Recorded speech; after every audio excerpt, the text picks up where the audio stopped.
예, 아까 어느 분이 명예훼손하고 왜곡할 거 다 왜곡하고 풍자다 그러는데 풍자라는 말 안에는 조롱이라는 뜻이 있습니다.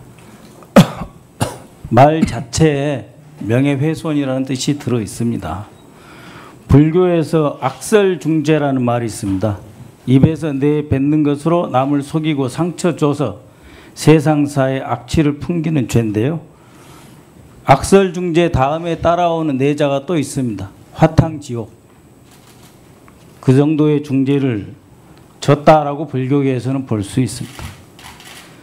존경하는 후보님의 삶의 역정을 인사청문회가 진행되고 또 여러 가지 채무 또 그걸 다 성실하게 갚고 그 속에서의 고통을 다시 이렇게 보면 참 친구로서 죄송하고 미안합니다.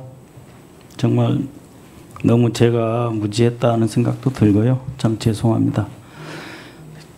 경제 정책에 대해서 한 가지 질문 드리겠습니다. 지금 그 전 세계가 지금 전쟁의 위협, 경제의 그 공포 속에 사로잡혀 있습니다만 그 속에서 오늘 또 3,112%포인트 코스피가 또 올랐습니다.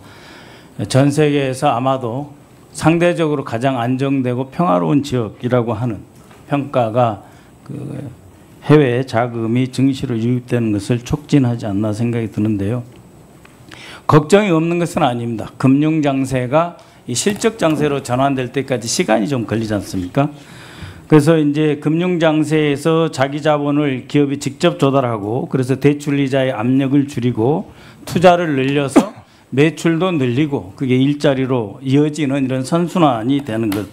그렇기 때문에 자본시장의 선진화는 매우 중요합니다만 급속하게 유동성이 증시로 유입되고 또 윤석열 정권 말기에 그 약간의 물가 상승 압력이 커지고 있지 않습니까? 그래서 이것이 물가 상승, 유동성의 지속적인 증가, 또 부동산 시장의 동요까지도 이어질 수 있다. 즉 정권 교체를 통해서 평화 배당금이라는 말을 씁니다.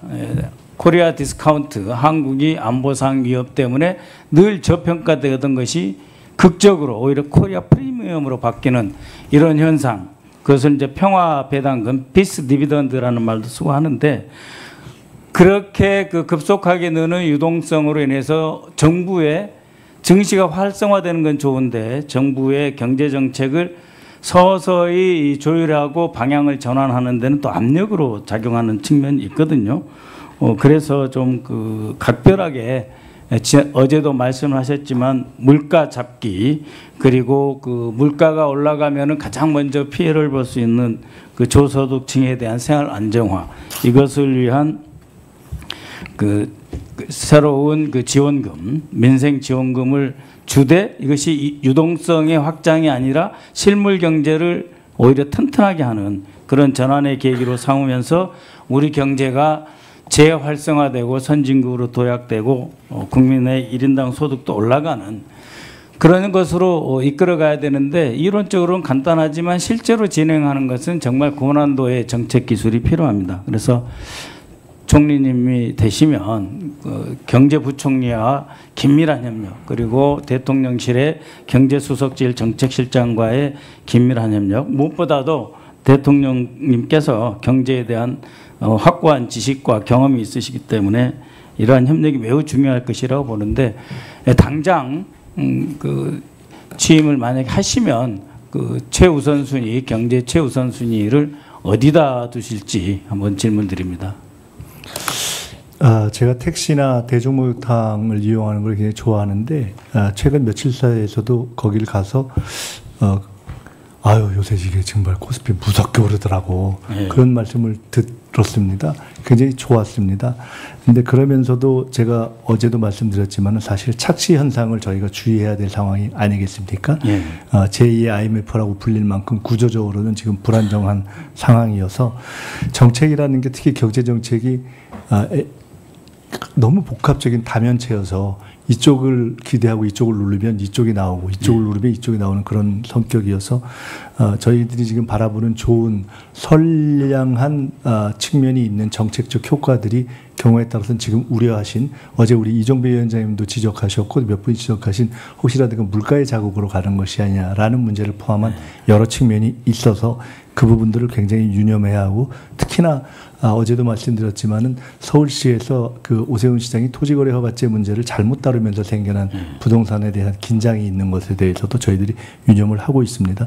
정책과 관련해서 한 가지만 더 말씀드리자면은 제가 비교적 IMF 비대위 이후에 쭉 경험을 해보면서 또 재경이 정부 이동을 거치면서 정책이 정말 생선 굽듯이 이렇게 해야 되고 굉장히 조심스럽고 또 여러 가지 미치는 영향을 복합적으로 봐야 된다 이렇게 하는데 정책이 저는 정책하는 사람의 성격과 굉장히 비슷하다고 생각합니다. 균형 감각이 있는 사람이 쓰는 정책이 균형 감각이 있고 그런 것을 많이 봤습니다. 그래서 정책에 있어서의 정책 결정자의 균형 감각과 실용성, 언행의 신중성이 매우 중요한데 그 점에 있어서 저는 이재명 대통령께서 그런 문제에 대한 문제의식이 강하다고 보고요. 이런 전제 위에서 무엇보다도 중요한 것은 첫째, 제가 취임하게 된다면 어제도 말씀드렸지만 저는 상황이 좋아지고 있고 좋아질 것을 확신하지만 구조적인 위기에 있다는 것을 명확하게 하는 것부터 시작하고 싶습니다. 온 국민이 그것을 공유하고 인지하고 그 구조적 위기 상황을 인지하면서 공유하는 것부터 시작해야 한다 이렇게 생각합니다. 네, 전임 총리님들이 이제 많은 분들이 계신데요. 저에게 특별히 인상 깊었던 분은 정세균 총리님이십니다. 코로나19 때 그 신천지에 의해서 대구 전역에 급속하게 코로나가 확산돼서 정말 위기에 빠졌을 때 2주일을 현장에서 머무르면서 직접 책임지면서 진두지 하셨거든요. 총리가 되시면 어떻게 현장성을 어떻게 보강하실 생각이신지 한번 말씀해 주십시오. 네, 그 전임 총리들께서 하셨던 그런 노력을 2배 이상을 하려고 노력하겠습니다. 제가 총리 지명을 받고 생각을 해보니까 많은 경우에 어떻게 보면 총리를 조금 의미 없이 평가하는 것처럼 쓰여졌던 의미의 의전 총리, 행사 총리, 대독 총리, 현장 총리, 민생 시찰 총리 이게 의미가 없는 것이 아니다라는 생각을 하게 됐습니다.